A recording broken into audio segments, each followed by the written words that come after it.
आज हम लोग लिटरेरी टर्म में ये एम.एच. अब्रम से पूरा एज इट इज जो है इसका आप लव्वो लबाब जो है इसको मान सकते हैं। इसको आप क्या बोलेंगे, मेन जो इसका निष्कर्ष है, एक्सट्रैक्ट है, जो भी टर्म हम लोग पढ़ रहे हैं उसका जो है यहाँ पर अपनी लैंग्वेज में कन्वर्ट कर दिया गया है। तो वही चीजें सेम है। इसका ऑथेंटिकेशन जो है कहीं लेने जाने की जरूरत नहीं है। अगर कोई एग्जांपल हमने दिया है, जाओ सीधे एम.एच. अब्रम में देखो, आपको ऐसे मिलेगा। कोई डेफिनेशन हमने दिया है, सीधे जाओ एम.एच. अब्रम में एज इट इज मिलेगी। लेकिन हाँ, उसको एक्सप्लेन करने का जो लैंग्वेज है वो हमने अपनी रख दी है। तो आज हम लोग पढ़ेंगे concrete and abstract poetry. Concrete poetry क्या होती है और एब्स्ट्रैक्ट पोएट्री क्या होती है। हालांकि पोएट्री की टर्म पहले ही एक वास्ट इसका एरिया है और इसके फीचर्स हैं वो हम पहले देख चुके हैं पोएट्री के। अब ये जो है कंक्रीट और जो है, चूंकि एम.एच. अब्रम का एक अपना फीचर है, इन्होंने जो है एक टर्म या से रिलेटेड चीजें एक जगह नहीं करी है। उसका सब टाइटल कहीं पेज नंबर 243 पे किया है, तो कहीं उसका जो है 400 पे पहुंचा दिया है। तो जैसे चीजें हमको मिलती जा रही हैं उनकी क्रोनोलॉजी में, उसी तरह से हम कर रहे हैं। अगर मौका मिलेगा तो इनको हम एक साथ भी कर लेंगे। तो आज हम पढ़ेंगे कंक्रीट और एब्स्ट्रैक्ट पोएट्री। जैसा कि जो है इनके नाम से ही आप जो है समझ रहे होंगे कि कंक्रीट का मतलब क्या होता है। कंक्रीट का मतलब होता है कोई ठोस चीज, यथार्थ चीज, वास्तविक चीज, उसी को लेकर के कंक्रीट कहते हैं।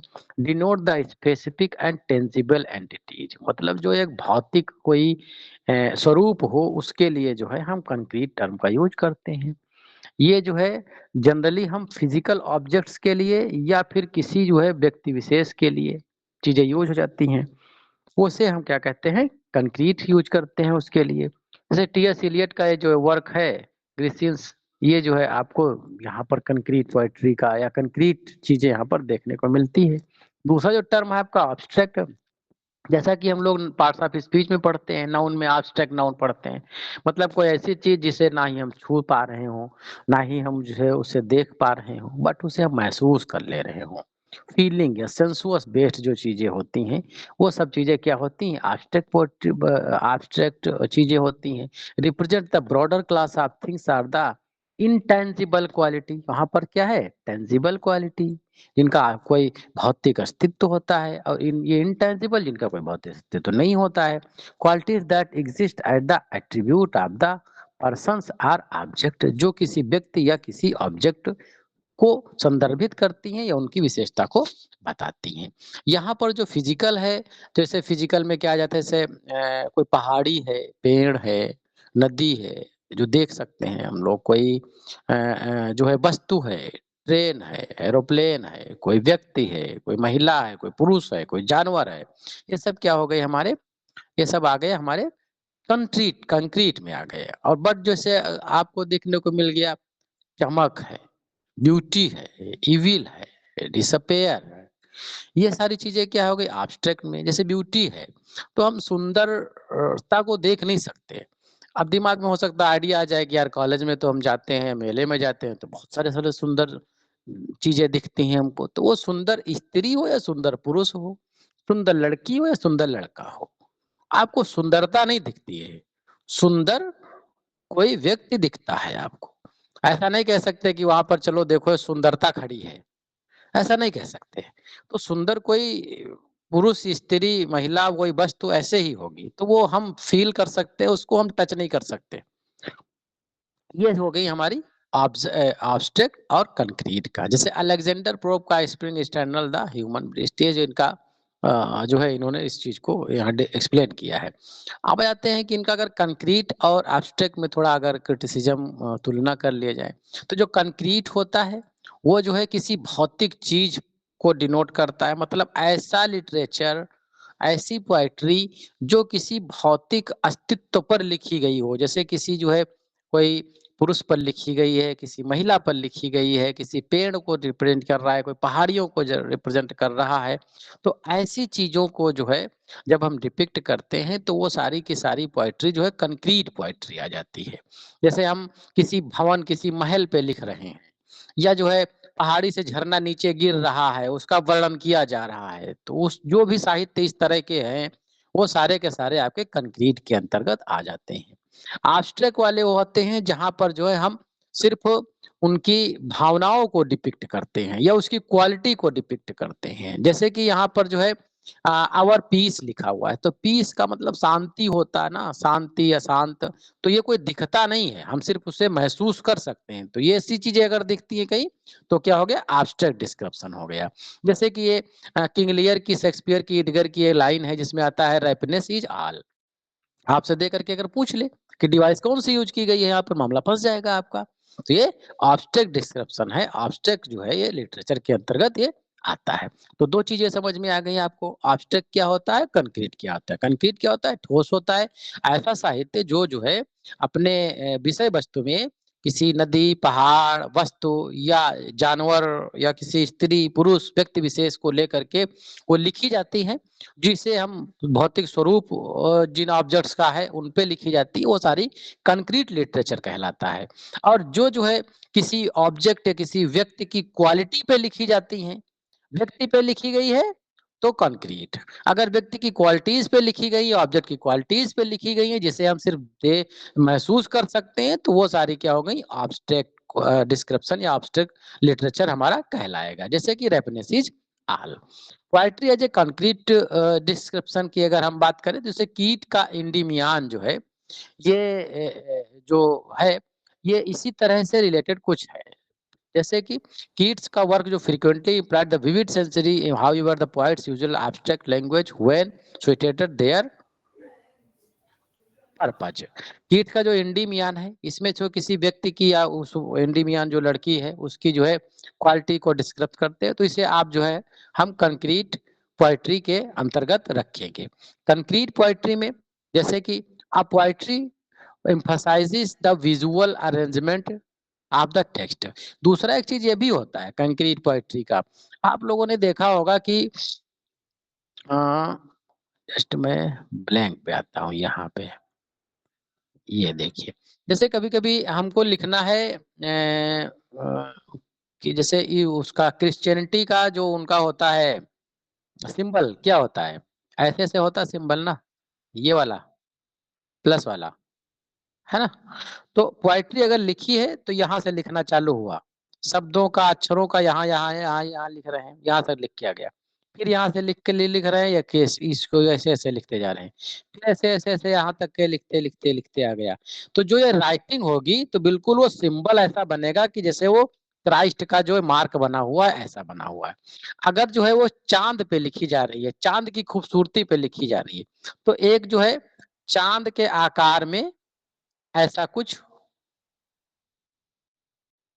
बना हुआ है। अब फिर यहाँ से लिखना पॉइंट जो है चालू करता है और ये फिर ऐसे लंबे शब्द यहाँ पर होते चले जाते हैं। इनका जो है ऐसे इनका लिखने का तरीका ऐसा ही होगा। फिर यहाँ पर यहाँ से यहाँ तक शब्द होंगे, लेटर लिखे होंगे, फिर यहाँ तक लिखे होंगे, ऐसे लिखे होंगे, ऐसे लिखे होंगे, यहाँ तक लिखे होंगे, ऐसे-ऐसे लिखे होंगे। ऐसी मिली कहीं राइटिंग कि नहीं मिली? देखा? क्यों? ऐसी राइटिंग देखी कहीं? सर देखा तो नहीं है बट हाँ, इसी को लेकर एक टर्म होता है, वही मैंने एक बार बुक में पढ़ा था तो याद करने की कोशिश कर रहा था बट अभी याद नहीं आ रहा था। हाँ। तो इसे भी कंक्रीट पोएट्री कहते हैं।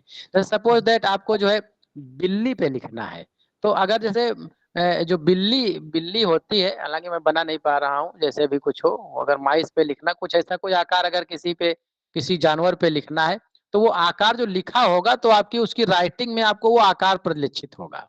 किसी एप्पल पे लिखना, किसी पेड़ पे लिखना है अगर, तो पेड़ जो है पूरा ऐसे-ऐसे जो है पूरा पेड़ बना होगा। ये पूरा पेड़ बना होगा और यहाँ पे पूरी राइटिंग लिखी होगी, टेक्स्ट जो है इसमें लिखा होगा, तो पूरे टेक्स्ट का आकार ही पूरा पेड़ बना होगा। अगर बादलों पे कोई पोएम लिखी गई है, तो पूरे बादलों का ही जो है आकार वहाँ पर दे करके पूरी पोएम उसी में लिखी गई होगी। तो जी, जैसे इससे भी जो है हाँ? ओम में लिख देते हैं सर पूरा ओम ओम हाँ, हाँ, हाँ, जैसे भी कोई भी आकार जो है बना हम्म। करके आप लिख देते हैं, तो उसे भी कंक्रीट पोएट्री कहते हैं। आई होप कि समझ गए होंगे कंक्रीट पोएट्री होता क्या है। Yes sir. Originated with the Greek poets 3rd century. इसका जो ओरिजिन होता है ग्रीक पोएट के 3rd सेंचुरी में होता है, बट ये ध्यान रखना पॉपुलराइज ये 20th सेंचुरी में हुआ। जो पॉपुलराइजेशन इसका हुआ वो 20th सेंचुरी में अच्छा हुआ। एक नाम है शायद स्टुविट करके, स्टुविट मुझे याद नहीं आ रहा, स्टुविट उन्होंने जो है इसको ओरिजिनेट किया था। हालांकि इस लेवल पे क्वेश्चन नेट में बनता है, यहाँ तक बनने की उम्मीद है नहीं। बस इतना जान लीजिए कंक्रीट पोएट्री होता क्या है। यह 3rd सेंचुरी बीसी में जो है क्वाइन किया गया था और 20th में ज्यादा पॉपुलराइज किया गया। जॉर्ज हर्बर्ट स्टरविंग्स है जो है इसके जो है थोड़ा इससे रिलेटेड लोग रहे हैं। कुछ अमेरिकन राइटर्स जैसे रहे इजरा पाउंड वगैरह, इन्होंने कंक्रीट राइटिंग लिखी है। ई कमिंग्स, ये जो है जो नाम है ध्यान रखिएगा। इनके जो है टोपोग्राफिकल जो पोएट्री इनकी थी, इन्होंने टोपोग्राफिकल पोएट्री दिया। टोपोग्राफिकल पोएट्री क्या होता है कि वो एक वर्ड को जो है शब्दों में, जैसे जनरली जो लेखनी होती है तो हम लेफ्ट से जो है राइट की तरफ लिखते हैं और ऐसा ही पढ़ते हैं। हम इधर से पढ़ना चालू जैसे मॉडर्न प्रैक्टिशनर्स यहाँ से पढ़ना चालू करते ना, हम ऐसा तो नहीं इधर से एंड से चालू कर देते हो। तो जो हमारा ट्रेडिशनल तरीका है वो यही है, इधर से इधर को पढ़ने का। लेकिन ये टोपोग्राफिकल पोएट्री वाले क्या करते हैं कि जो उनके रीडर हैं उसको जो है ये ट्रेंड फॉलो नहीं कराते, उसको ऐसे ट्रेंड में लिख देते, कहीं ऊपर से कहा फॉलो कराएं, कहीं इधर से कहें पढ़ो तुम तब समझ में आ जाएगा। कुछ आपको राइटिंग्स भी देखने को मिली होंगी कि अगर वो यहाँ से लिखते लिखते लिखते जा रहे हैं, यहाँ पर बंद कर दिया, स्टॉप है, फुल स्टॉप, फिर दूसरी लाइन इधर ही से चालू कर दिया है, इधर ही से चालू है, फिर यहाँ से जो है बंद हो गया, फिर तीसरी लाइन इधर से चालू है, फिर चौथी लाइन जो है इधर से चालू है। अब आपको पढ़ना है तो सारी इधर ही से नहीं पढ़ेंगे आप इधर से पढ़िए, फिर ये वाली लाइन इधर से पढ़िए, फिर ये वाली लाइन इधर से पढ़िए। ऐसी जो टर्म्स भी आप उसमें देखे होंगे तो ऐसे एग्जांपल मिलते हैं। तो इस तरह की जो पोएट्री होती है इसको कहते हैं टोपोग्राफिकल पोएट्री। जैसे भी यहाँ पर आपको देखो मिल रहा है, कमिंग्स का एक वर्क था, उसमें उन्होंने ग्रासोहोपर को जो है इस तरह से लिखा, जो उनको तरीका था। जैसे ग्रासोहोपर की स्पेलिंग तो ये होती है GRASSHOPPER, ग्रासोहोपर स्लीप।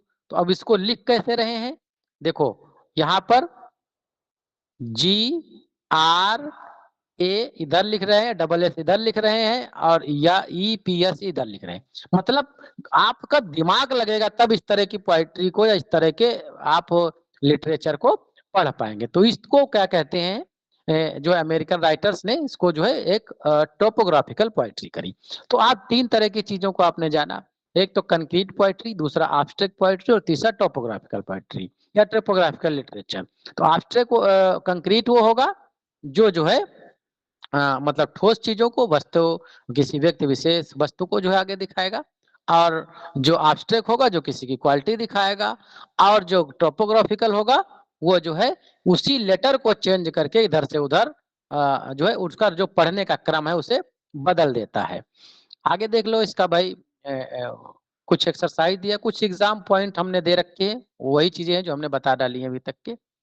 ये देख लो, what do the concrete terms denotes, क्या चीज डिनोट करता है, specific, tangible, entities.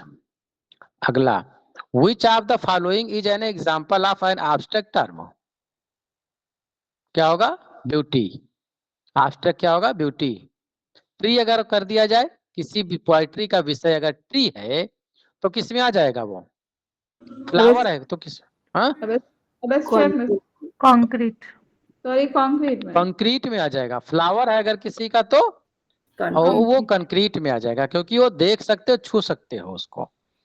What kind of sentence does Alexander Pope hope of the spring eternals, एक एब्स्ट्रैक्ट रिप्रेजेंटेशन उन्होंने दिया है, कौन सा सही हो जाएगा, C option. In literary criticism, what does the concrete description emphasize? Concrete, specific, concrete description emphasize specificity of the sensuous detail, quality पे आधारित है, B option. By the combining the literary figures, language convey the physical senseness, तो क्या हो जाएगा, John Keats का ode to a nightingales, C option. तो इस तरह से 4-5 क्वेश्चन हम लोगों ने इस पे कर लिया। आज जो है 2 चीजें हमने कवर कर ली, कंक्रीट पोएट्री और एब्स्ट्रैक्ट पोएट्री। टर्म का सेशन यहीं पर समाप्त होता है।